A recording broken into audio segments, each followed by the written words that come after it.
નમસ્કાર મિત્રો, સ્વાગત છે તમારું અમારી યુટ્યુબ ચેનલમાં। તો મિત્રો, મહારાજા કૃષ્ણકુમાર સિંહજી ભાવનગર યુનિવર્સિટી દ્વારા આસિસ્ટન્ટની પોસ્ટ પર ભરતી બહાર પાડવામાં આવેલી છે। તો આ ભરતી વિશે આપણે તમામ માહિતી આજના વિડીયોમાં મેળવી લઈએ।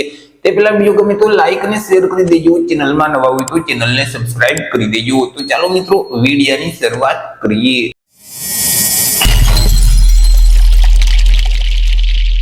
તો મિત્રો, આજે ભરતીનું નોટિફિકેશન છે તે મહારાજા કૃષ્ણકુમાર સિંહજી ભાવનગર યુનિવર્સિટી દ્વારા બહાર પાડવામાં આવ્યું છે। અહીં મિત્રો, આસિસ્ટન્ટની જે જગ્યાઓ ખાલી છે તો તે જગ્યાઓ સીધી ભરતીથી ભરવા માટે લાયકાત ધરાવતા ઉમેદવાર પાસેથી અરજી ફોર્મ મંગાવવામાં આવેલા છે। તો સૌથી પહેલા આપણે વાત કરી લઈશું કંઈક અગત્યની તારીખ વિશે। મિત્રો, આજે ભરતી છે તેમાં જો તમારે અરજી ફોર્મ ભરવું હોય તો ઓનલાઈન અરજી ફોર્મ છે તે ભરવાનું રહેશે। ઓનલાઈન અરજી ફોર્મ આજથી એટલે કે 29/12/2025 થી શરૂ કરી દેવામાં આવેલા છે। 29/12/2025 થી લઈ અને 22/1/2026 સુધી તમારે ઓનલાઈન અરજી ફોર્મ ભરવાનું રહેશે। અરજી ફોર્મ જે યુનિવર્સિટીની ઓફિશિયલ જે વેબસાઇટ છે www.mkwuni.edu.in નામની જે વેબસાઇટ છે તે વેબસાઇટ ઉપર જઈ અને 22/1/2026 સુધીમાં તમારે ઓનલાઈન અરજી કરવાની રહેશે। મિત્રો, આ ભરતીમાં જો તમારે ઘર બેઠા જ ઓનલાઈન અરજી ફોર્મ ભરવું હોય તો અમારા જે WhatsApp નંબર છે 6352228352 આ નંબર પર તમે WhatsApp પર મેસેજ કરશો કે મારે ભાવનગર યુનિવર્સિટીમાં અરજી ફોર્મ ભરવું છે તો તમને નજીવી ફી સાથે ઘર બેઠા જ ઓનલાઈન અરજી કરી દેવામાં આવશે। વાત કરી લઈએ જગ્યા વિશે કે કુલ કેટલી જગ્યા છે અને કેટેગરી મુજબ કેટલી જગ્યા રહેશે। તો અહીં જે આસિસ્ટન્ટની પોસ્ટ છે તેમાં કુલ 25 જેટલી જગ્યા છે। આ જે 25 જગ્યા છે તેમાંથી સામાન્ય એટલે કે જનરલ વર્ગના જે ઉમેદવાર છે તેના માટે 10 જગ્યા રહેશે। 10 માંથી 4 જગ્યા મહિલા માટે અનામત રહેશે। ઈડબ્લ્યુએસ એટલે કે આર્થિક રીતે નબળા વર્ગના જે ઉમેદવાર છે તેના માટે 2 જગ્યા છે। 2 માંથી 1 જગ્યા મહિલા માટે અનામત રહેશે। સામાજિક અને શૈક્ષણિક રીતે પછાત વર્ગના જે ઉમેદવાર છે તેના માટે 4 જગ્યા છે। 4 માંથી 1 જગ્યા મહિલા માટે અનામત રહેશે। અનુસૂચિત જાતિના ઉમેદવાર માટે 1 જગ્યા છે, જ્યારે અનુસૂચિત જનજાતિના ઉમેદવાર માટે 2 જગ્યા રહેશે। તે સિવાય જે ટાઈપિસ્ટની પોસ્ટ છે તેમાં પણ 1 જગ્યા છે અને તે પણ એસટી કેટેગરીના ઉમેદવાર માટે રહેશે। એ વાત કરીએ પે સ્કેલ એટલે કે પગાર ધોરણ વિશે કે ઉમેદવારોને કયા પગાર ધોરણ મુજબ પગાર આપવામાં આવશે। તો ઉમેદવારોને પ્રથમ 5 વર્ષ સુધી તો ફિક્સ પગાર છે તે મળવાપાત્ર થશે। દર મહિને ₹26,000 ફિક્સ પગાર આપવામાં આવશે। 5 વર્ષ પૂરા થઈ જશે એટલે પે મેટ્રિક લેવલ 2 છે તે મુજબ ઉમેદવારોને પગાર આપવામાં આવશે એટલે કે ₹19,900 થી લઈ અને 63,200 નું જે પગાર ધોરણ છે તે મુજબ ઉમેદવારોને પગાર મળવાપાત્ર થશે। વાત કરી લઈએ એજ્યુકેશન ક્વોલિફિકેશન એટલે કે શૈક્ષણિક લાયકાત વિશે કે અરજી ફોર્મ ભરવા માટે ઉમેદવારની શૈક્ષણિક લાયકાત કેટલી હોવી જોઈએ। તો કે બંને પોસ્ટ માટે ઉમેદવારની શૈક્ષણિક લાયકાત છે તે સેમ જ રાખવામાં આવેલી છે। અહીં ઉમેદવારોએ કોઈ પણ સરકાર માન્ય યુનિવર્સિટીમાંથી કોઈ પણ વિદ્યા શાખામાંથી સ્નાતક એટલે કે ગ્રેજ્યુએશનની ડિગ્રી છે તે પાસ કરેલ હોવી જોઈએ અથવા તો તે સમકક્ષની પરીક્ષા છે તે પાસ કરેલ હોવી જોઈએ।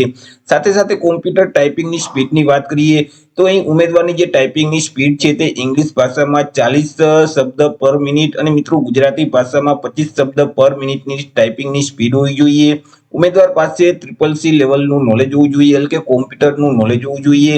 તે સિવાય ઉમેદવાર છે તે ગુજરાતી ભાષા, હિન્દી ભાષા અને ઇંગ્લિશ ભાષાના જાણકાર હોવા જોઈએ। વાત કરી લઈએ એજ લિમિટ એટલે કે વય મર્યાદા વિશે કે અરજી ફોર્મ ભરવા માટે ઉમેદવારની ઉંમર છે તે કેટલી હોવી જોઈએ। તો કે ઉમેદવારોએ અરજી ફોર્મ ભરવાની જે છેલ્લી તારીખ છે 22/1/2026 તે તારીખને ધ્યાનમાં રાખી પોતાની ઉંમરની ગણતરી કરવાની રહેશે। 22/1/2026 ના રોજ ઉમેદવારની ઉંમર ઓછામાં ઓછી 20 વર્ષ અને વધુમાં વધુ 35 વર્ષની હોવી જોઈએ। પરંતુ અહીં જે અનામત વર્ગના ઉમેદવાર છે તો તેઓને સરકારશ્રીના નિયમ અનુસાર ઉંમરમાં છૂટછાટ આપવામાં આવશે। જેમ કે તમામ વર્ગની જે મહિલા ઉમેદવાર છે તેઓને 5 વર્ષની છૂટછાટ મળવાપાત્ર થશે। તમામ અનામત વર્ગના જે ઉમેદવાર છે તેઓને પણ 5 વર્ષની છૂટછાટ આપવામાં આવશે। ત્યાર પછી તમામ દિવ્યાંગ ઉમેદવાર છે તો તેઓને 10 વર્ષની ઉંમરમાં છૂટછાટ મળવાપાત્ર થશે। તે સિવાય જે માજી સૈનિક છે તો તેઓએ જે સંરક્ષણ સેવા બજાવેલ છે તે ઉપરાંત 3 વર્ષની છૂટછાટ મળવાપાત્ર થશે। અહીં મિત્રો તે સિવાય બાકી જે તમામ ઉમેદવાર છે તો તેમની ઉંમર ઓછામાં ઓછી 20 વર્ષ અને વધુમાં વધુ 35 વર્ષની હોવી જોઈએ। વાત કરી લઈએ અરજી ફી વિશે કે કયા ઉમેદવારોએ કેટલી અરજી ફી ભરવાની રહેશે। તો અહીં તમામ વર્ગના ઉમેદવારોએ અરજી ફી ભરવાની રહેશે કે જેમાં જનરલ એટલે કે સામાન્ય વર્ગના જે તમામ ઉમેદવાર છે તો તેઓએ અરજી ફી તરીકે ₹1,000 ભરવાના રહેશે। તે સિવાય બાકી જે તમામ ઉમેદવાર છે તો તેઓએ અરજી ફી તરીકે ₹500 ભરવાના રહેશે। અરજી ફી છે તે તમારે ઓનલાઈન જ ભરવાની રહેશે। તમે net banking, credit card, debit card કે યુપીઆઈ ના માધ્યમથી અરજી ફી ભરી શકશો। ચર્ચા કરી લઈએ સિલેક્શન પ્રોસેસ વિશે કે ઉમેદવારનું સિલેક્શન કેવી રીતે કરવામાં આવશે। તો ઉમેદવારનું સિલેક્શન છે તે એક સ્પર્ધાત્મક પરીક્ષાના માધ્યમથી કરવામાં આવશે।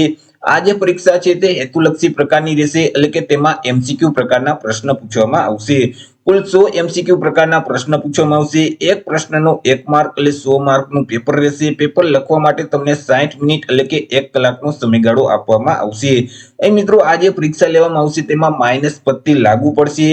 જો તમે પ્રશ્નનો જવાબ છે તે ખોટો ટીક કરશો અથવા તો એક કરતા વધારે વિકલ્પને ટીક કરી દેશો અથવા તો વિકલ્પ ટીક કરતી વખતે કોઈ પણ પ્રકારની છેકછાક કરશો અથવા તો ખાલી છોડી દેશો તો તેવા સંજોગોમાં 0.25 માર્ક છે તે માઇનસ કરી દેવામાં આવશે.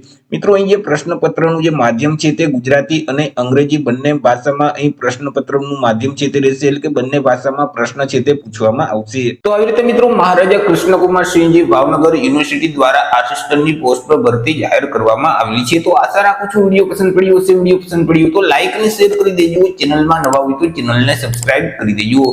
ફરી મળીશું એક નવા ટોપિક સાથે એક નવા વિડીયોમાં. ત્યાર સુધી જય હિન્દ, વંદે માતરમ.